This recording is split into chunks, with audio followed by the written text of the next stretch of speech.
May 23, 1944. Wright Field, Dayton, Ohio, where the morning air smelled of aviation fuel and fresh-cut grass, and the hangars held secrets captured from enemies across two oceans. Captain Eric Brown, on temporary assignment from the British Royal Navy, walked across the tarmac toward a peculiar sight.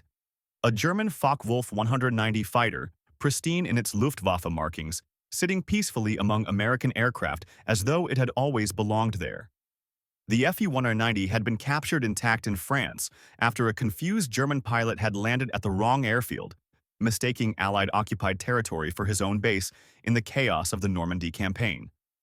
Now it waited, engine cowling open, surrounded by American engineers with notebooks and measuring tools, being studied like a specimen in a laboratory.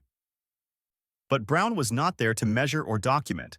He was there to fly it, to climb into an enemy cockpit, start an enemy engine, and take an enemy fighter into American skies to discover its secrets not through static analysis but through the visceral understanding that only comes from pushing an aircraft to its limits and feeling how it responds.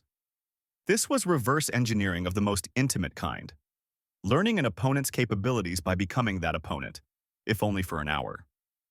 By mid-1944, the Allied air forces had achieved air superiority over Europe, but victory had been purchased through hard lessons learned in combat against aircraft that had often been superior to their own.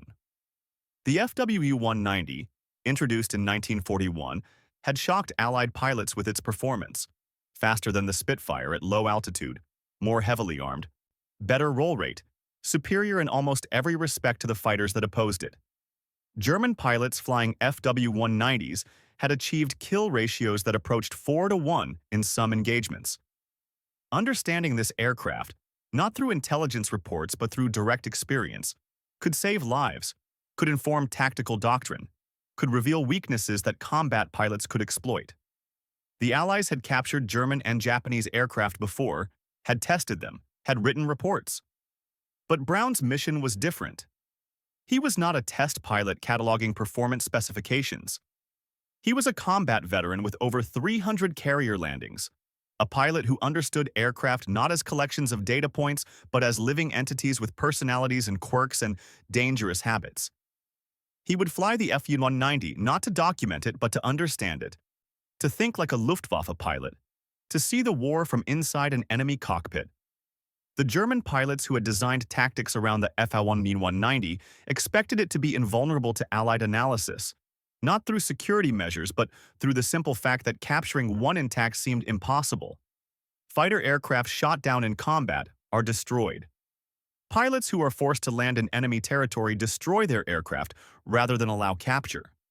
The FW-190's secrets: the way its BMW radial engine delivered power across the entire speed range, the way its wide-track landing gear made it stable on rough fields, the way its armament was positioned for devastating concentrated fire. These secrets were supposed to remain locked behind enemy lines, known only to those who flew them. What they did not anticipate was the combination of circumstance and capability that would place their finest fighter in the hands of a pilot who could extract every lesson it had to teach, not through blueprints, but through the control stick and throttle, through the sensory experience of flight that transcends any technical manual. Brown climbed into the FW-190's cockpit and immediately noticed the differences from Allied fighters. The seat was positioned differently, the visibility was better than expected, the controls felt solid and well-engineered. The instrument panel was logically arranged, designed by engineers who understood that pilots in combat need information quickly and instinctively. He started the engine. The BMW 801 radial roared to life with a distinctive sound, deeper than the Merlin engines he was accustomed to, and felt the aircraft's eagerness to fly. American engineers watched from the ground as Brown taxied, their notebooks ready to record whatever observations he would provide upon landing. But they could not document what he was about to experience, the knowledge that comes only from feeling an aircraft's personality through the controls, understanding its tendencies through the seat of the pants rather than through instruments. The takeoff was smooth, almost luxurious compared to the demanding departure characteristics of some Allied fighters. The FW-190 climbed steeply, the BMW engine pulling strongly, and Brown began a systematic exploration of the aircraft's performance envelope. He flew it fast, flew it slow, turned it hard, stalled it, recovered it, pushed it through maneuvers that would reveal both its strengths and its deadly vulnerabilities.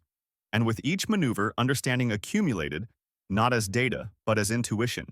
The kind of knowledge that cannot be written in reports but can be conveyed to other pilots through shared experience and demonstrated technique. What Brown discovered over the next 40 minutes would reshape Allied fighter tactics for the final year of the war. The FW-190 was indeed superior at low altitude, its radial engine delivering more power below 20,000 feet than the supercharged Merlins that powered Spitfires and Mustangs.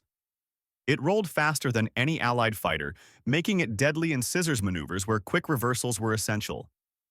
But it had weaknesses that combat pilots could exploit. At high altitude, the lack of effective supercharging made it sluggish. In sustained climbs, it lost energy faster than Merlin-powered fighters. Most critically, it had a tendency toward vicious snap rolls at high angles of attack, a characteristic that could kill inexperienced pilots or, if known to opponents, could be deliberately provoked by forcing the FW-190 into slow, high-deflection turns. The symbolic object that defined Brown's reverse engineering mission was not a weapon or gauge, but something more fundamental: the control stick itself.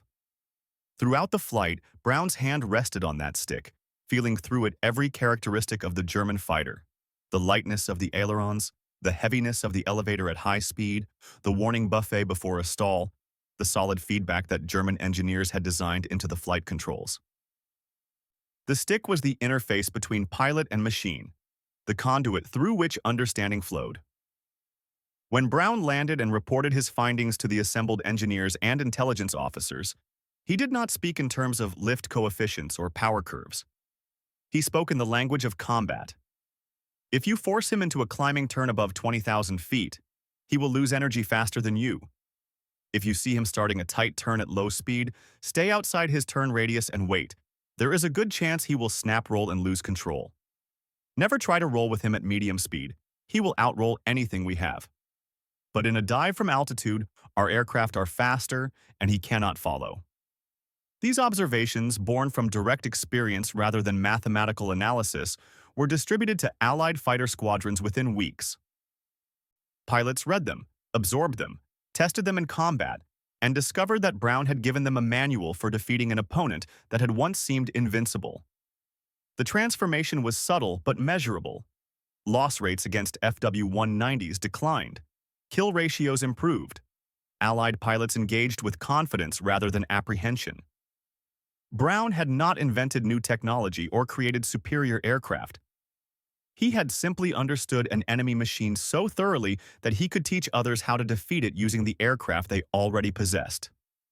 But Brown's mission at Wright Field was not limited to the FW-190. Over the following months, he flew captured German jets, the Me-262 that represented the future of fighter aviation, and Japanese aircraft including the Zero that had terrorized the Pacific in 1941. Each flight added to the accumulated knowledge. Each experience provided insights that technical specifications could not capture.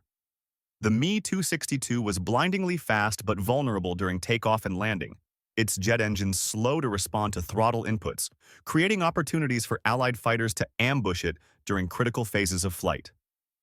The Zero was magnificently maneuverable but fragile, its lack of armor and self-sealing fuel tanks making it vulnerable to even brief bursts of fire from heavier American guns. These weaknesses, obvious in retrospect, were not apparent until someone had flown the aircraft and felt their limitations through direct experience. The German and Japanese pilots who had designed tactics around these aircraft expected their enemies to remain ignorant, to fight according to preconceived notions about enemy capabilities rather than direct knowledge. What they experienced instead was an opponent who had literally climbed inside their cockpits, had flown their aircraft, had discovered their secrets through the most direct means possible. The psychological impact was profound. When German pilots began encountering Allied fighters that exploited the FW-190's high-altitude weakness with uncanny precision, when Japanese pilots found Americans refusing to dogfight with Zeros and instead using tactics that maximized the Zero's vulnerabilities, they realized that their technological advantages had been analyzed, understood, and countered through intelligence that went beyond simple reconnaissance.